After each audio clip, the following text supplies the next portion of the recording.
प्रताप भैया की आप सभी को राम राम। चूहा और बिल्ली की कहानी प्रस्तुत करता प्रताप सिंह चंदेल। वीडियो पूरी ही देखे, धन्यवाद।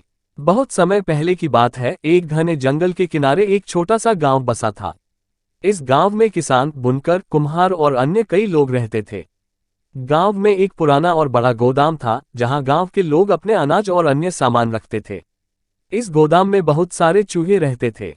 वे अनाज कुतरते और गांव वालों को बहुत परेशान करते थे। गांव वालों ने कई प्रयास किए, लेकिन चूहों की संख्या दिन ब दिन बढ़ती ही गई। गोदाम में चूहों का आतंक। चूहों की संख्या इतनी बढ़ गई थी कि वे न केवल गोदाम के अनाज को नुकसान पहुंचाते, बल्कि गांव के घरों में भी घुसने लगे। वे कपड़े कुतर देते, खाने की चीजें चुरा लेते और रात में इधर उधर उधम मचाते। गांव के लोग बहुत परेशान थे, लेकिन कोई भी इनसे छुटकारा पाने का उपाय नहीं ढूंढ पा रहा था। एक दिन गांव के बुजुर्गों ने पंचायत बुलाए और इस समस्या का हल निकालने पर विचार करने लगे।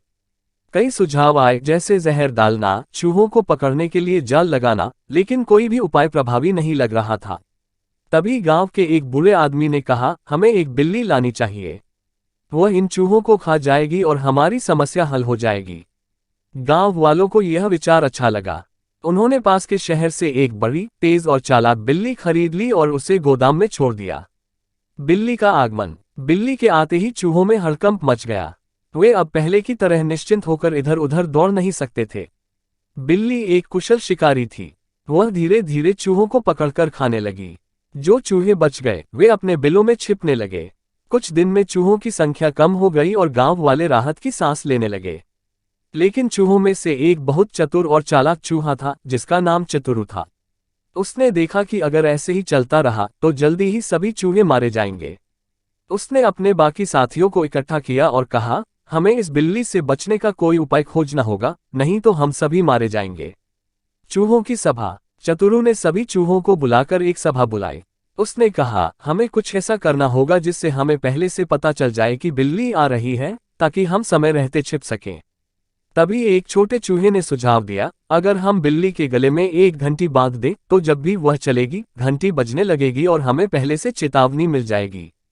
तब हम भागकर अपने बिलों में छिप सकते हैं। यह सुनकर सभी चूहे बहुत खुश हो गए। उन्होंने खुशी खुशी इस सुझाव को स्वीकार कर लिया।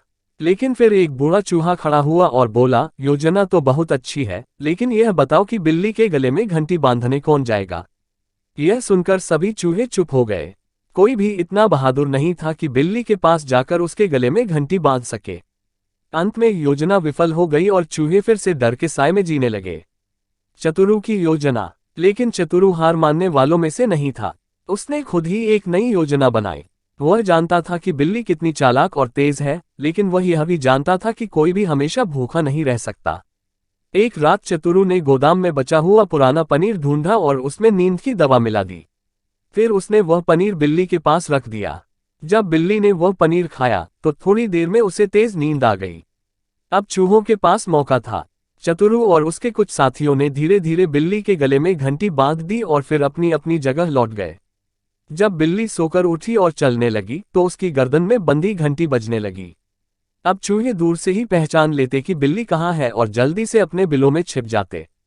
बिल्ली की हार। बिल्ली ने कई बार कोशिश की कि वह बिना आवाज किए चूहों पर हमला करे, लेकिन घंटी की आवाज से चूहे पहले ही सतर्क हो जाते। अब वह चाहकर भी उन्हें नहीं पकड़ सकती थी। गांव वालों को जब यह पता चला कि चूहे फिर से बच निकलने लगे हैं, तो उन्होंने बिल्ली को वापस शहर भेज दिया और चूहों से बचने के लिए गोदाम को और मजबूत बना दिया। कहानी से सीख। 1. समस्या का हल निकालना आसान होता है, लेकिन उसे अमल में लाना कठिन हो सकता है। 2. बुद्धिमानी और एकता से बड़ी समस्या हल की जा सकती है। 3. केवल योजना बनाना ही काफी नहीं, उसे पूरा करने के लिए साहस और प्रयास भी चाहिए। इस प्रकार चतुरु की चालाकी से चूहे बच गए और उन्होंने अपनी बुद्धिमानी से बिल्ली को हरा दिया। प्रताप भैया की आप सभी को राम राम। वीडियो अच्छी लगी है हो तो लाइक सब्सक्राइब कर लें।